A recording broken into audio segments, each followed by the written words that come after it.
Vidéo suivante concernant la proportionnalité et on va voir une application, c'est les pourcentages. Tu connais sûrement déjà le symbole pourcent qui s'écrit comme ça et qui se lit pour 100 ou sur 100. Qu'est-ce que ça veut dire par exemple 13%?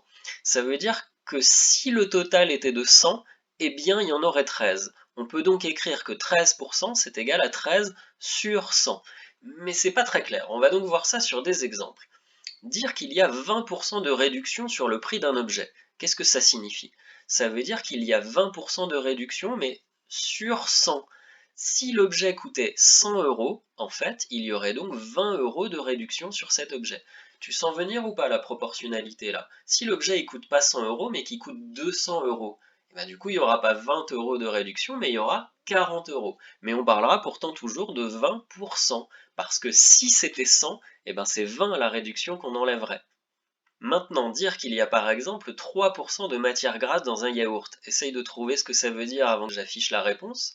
3% de matière grasse, ça veut dire que si le yaourt faisait 100 grammes, il y aurait dans ce yaourt 3 grammes de matière grasse. Mais si le yaourt fait 200 grammes, il y aura 2 fois 3 égale 6 grammes de matière grasse, etc., etc. Si maintenant on te dit qu'il y a 5% des élèves qui sont externes, alors quoi? S'il y avait 100 élèves, bien il y en aurait 5 qui seraient des élèves externes. Mais s'il y a le triple, par exemple, s'il y a 300 élèves, alors il y aurait 3 fois 5, 15 élèves externes, etc., etc. Comme c'est pas quelque chose d'évident à faire, je vais maintenant te détailler un exemple pour calculer un pourcentage d'une quantité. Exemple, un gâteau de 135 grammes contient 30% de chocolat. 30% de chocolat. Ça veut pas dire qu'il y a 30 grammes, t'as bien compris. Si le gâteau faisait 100 grammes, il y aurait 30 grammes de chocolat. Mais là, le gâteau fait 135 grammes, et je te demande justement quelle quantité de chocolat, du coup, y a-t-il dans ce gâteau. On va revenir à la définition du pourcent. 30%, c'est 30 sur 100.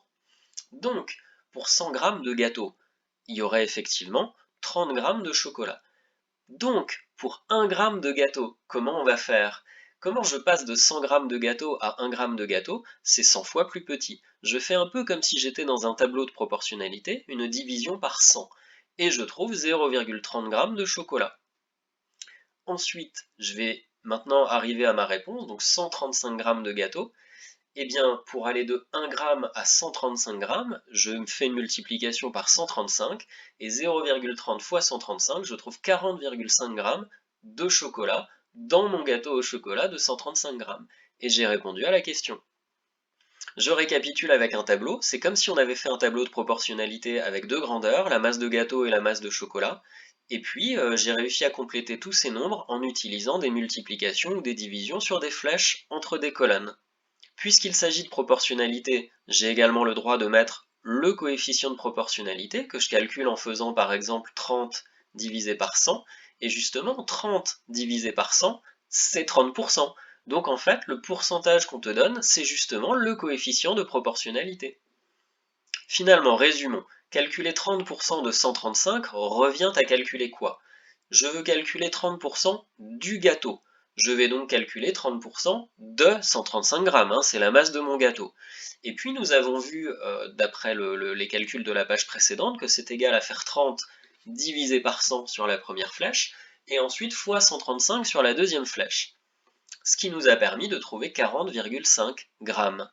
Ce qu'il est très important de retenir et de comprendre ici, c'est que quand on te fera calculer 30% de quelque chose, il y aura donc forcément une division par 100 à faire dans ton calcul. Et la deuxième chose importante, c'est que si on te demande de faire 30% de quelque chose ou du quelque chose, ça va se transformer en multiplication. Donc quand tu devras calculer un pourcentage d'une quantité, tu vas transformer le pourcentage en division par 100 et tu vas multiplier par cette quantité-là. Voyons ça tout de suite sur un deuxième exemple. Les 75% d'une classe de 28 élèves apprennent régulièrement les leçons de maths, c'est pas assez.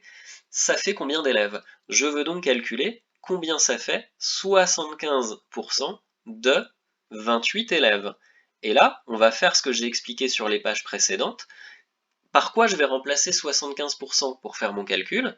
Je vais dire que c'est 75 sur 100, c'est-à-dire divisé par 100. Et ensuite, de 28 élèves. Ce de, je vais le remplacer par une multiplication par les 28 élèves. Je n'ai plus qu'à calculer à la calculatrice ou de tête si tu es fort, 75 divisé par 100 fois 28, et je vais trouver 21 élèves qui apprennent régulièrement leurs leçons de maths. Ça veut quand même dire qu'il y en a 7 qui apprennent pas assez.